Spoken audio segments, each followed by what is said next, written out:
everybody. I'm the Golden Monarch, and I wanted to talk to you a minute about anemia and Rh negative people. So before we start this, I do have to state a disclosure, which is that I am not a medical professional, and that as such I cannot give you medical advice. What I am giving here is my own experience, and you can take from that what you will. I do have an herbalism certification, but because anemia is something that normally a doctor treats, I do have to put that disclosure before the beginning of this. So, Rh negative people and anemia is not a subject that's widely discussed. And why is that? Because Rh negative people have copper blood, not iron blood. And that's something that is a very basic fact that you can Google. In fact, it's on Wikipedia. If you look up are Rh negative people copper blooded, you'll come up with a list of different websites, including Wikipedia, at least last time I checked, that confirms that Rh negative people have a copper base to their blood instead of an iron base. Now, there's a couple simple questions that most people ask when they find this out. Does that mean we don't have iron in our blood? No. That means that we have iron in our blood, but it is not the base metal, which means we have much less iron in our blood than an Rh positive. So you can be A negative or positive, B negative or positive, AB negative or positive, or O positive or negative. And then there's also O null. So Rh negative people, when they are told that they are anemic, they are often given iron pills, or they're told to supplement their diet with high iron content foods. And then they don't get better, and it mystifies a lot of people. And the reason for that is because iron can't fix the anemia if the anemia is a copper deficiency. So this is my own experience. When I was 8 years old, I was very, very sick as a child. My parents took me to 3 of the top doctors in the United States. And all 3 of them, I was diagnosed with MCS, fibromyalgia, early onset arthritis, and severe anemia. All 3 of them diagnosed me with these 4 things. And one of the things that puzzled them the most was I had all the symptoms of someone who was severely anemic, but my iron levels were fairly normal, like they were just below normal. And they couldn't figure it out.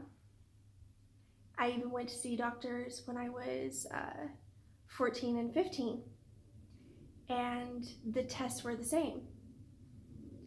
So all of my symptoms were still severely anemic, but my iron tests showed that I was just below normal. So when you are just below normal in iron, you're supposed to have very slight symptoms of anemia, like very, very mild, right? Not severe, not anywhere close to severe. So it was puzzling.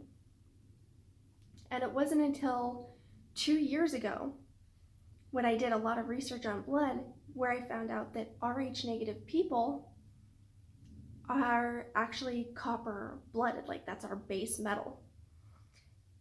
And right after that, I started taking copper supplements, and all of a sudden, I could drive again. I could actually work a full-time job. And it was crazy to me how simple the answer was. But because the fact that Rh negative people have a copper base is not put in any medical textbook that a doctor studies to get his degree.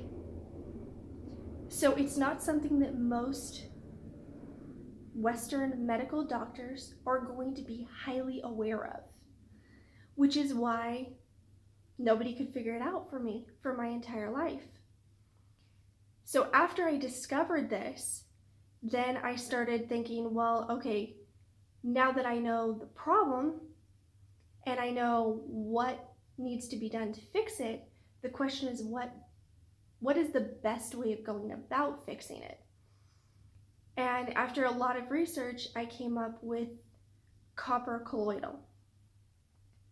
So I buy these copper drops on Amazon, and I'll try and remember to include the link in the description. And the reason why I get this particular colloidal is because you can count how many drops and you know the exact dosage you're getting, which for me was very important because I didn't discover the solution to my anemia 2 years ago, so that would be, I was 27, almost 28, and I was diagnosed when I was 8 years old, which means I had lived with severe anemia for 20 years. So how you would go about treating someone with mild anemia versus someone with severe anemia is very, very different. There's not very many articles written about it, but I was able to find a couple obscure articles, I believe from, I believe it was European doctors. And they gave the exact dosages that they had used for copper deficiency in people who had been severe for 15 years or more. So for me, my dosage was much higher. So one of the ways that I tested myself for my dosage was through muscle testing. Now there's some controversy, if I can talk.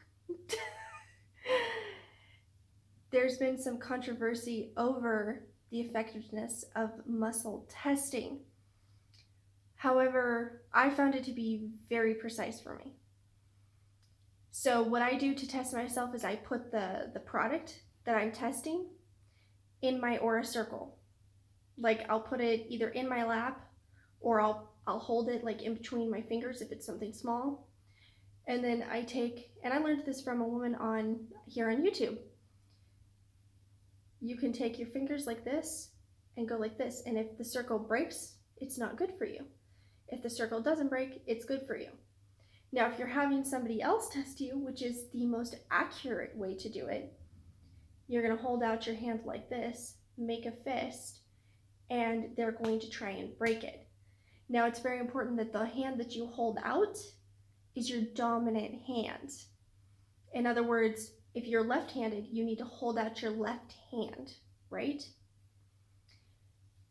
So they're going to try and break it. Now, if your arm stays put fairly well, like it's not going down, then it's good for you. If your arm collapses, it's not good for you. Now, most people don't know that you can muscle test for dosages in herbs. So you can have like a little tincture or whatever herb you want to take. I use tinctures as an example because they're easier to test for because it's per drop, if that makes sense. So say you have a tincture such as the copper colloidal, you can put it in your lap and you can be like, do I take 1 drop, 2 drop, 3 drop? Then you know that you're taking 3 drops. With the particular colloidal mixture that I buy,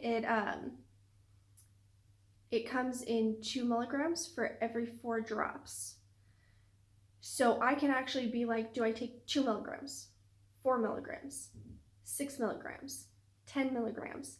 And I did this all the way up until it hit 20, and that's when it went like this. So 20 milligrams of copper is an extraordinarily high dosage, and it's not something that most people can take or should take. But that's what my body needed, if that makes sense. So for me, it took me about 3 months of taking that copper colloidal, that much of it, before I could drop down to 15 drops. And then it took me another like 6 months or a little over 6 months before I could drop down to 10. Now, what was interesting is in the process of researching, because I didn't just stop there. You know, I kept researching because I'm like, there has to be more of a solution for what's going on than just, come here, baby. My cat's rubbing up against my thing. Come on. She likes the pole. She thinks it's a scratching post. So I didn't just stop there. I researched more about minerals and what we can do for them. Because my interest was like, okay, you can make colloidals. I know that because my parents used to make silver colloidal when I was a kid. My dad got a whole kit and it had the little electroplates and the batteries. But I wondered, okay, colloidals go back thousands and thousands of years. How did the ancient people who didn't have, well, supposedly didn't have electricity, how did they make it? My cats are playing the piano again. And I could only find one article online that talked about how the ancients made colloidals. So I've done a lot of experimenting, and I want to make another video where I'll show you kind of where my research has led to me. But this, for now, I wanted to give you a basic overview of Rh negative copper anemia. To end, there was one basic question that I forgot to cover. So there's people who are iron deficient, who are Rh positive, right? And they ask, will copper help me? And the answer is yes, but you have to take it in more minute forms. Like, you can't take copper the way that an Rh negative person would, because it's not your base metal, right? Then the other basic question that I forgot to cover was, Rh negatives will often ask me, can you take iron? And the answer is yes, but you have to be careful because iron tends to be overpowering to copper. It's an aggressive metal. So while it is important, like especially if you are mineral deficient in every level, which most people who are ill or have any type of virus that they've had for a long time, most people are mineral deficient. Well, hello there. You want to say hello? The cats are just having fun today. So you can take iron if you are Rh negative. You want to be careful how much iron you take, because again, that's not your base metal, and iron is an aggressor towards copper. So if you are copper deficient and iron deficient, I would suggest, this is what worked for me. I don't know if that's going to work for you.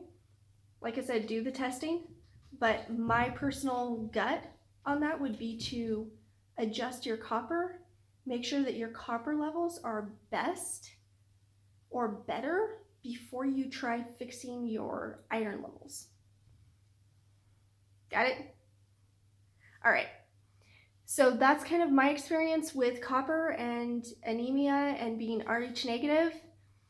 In the next video, I'm going to teach you some of how I make my mineral complex. And this is a very ancient method. So I'm excited to share this with you because I've seen this nowhere on the internet. Nowhere. So with that, I hope you guys are having a wonderful day and many blessings to you, and I'll see you then.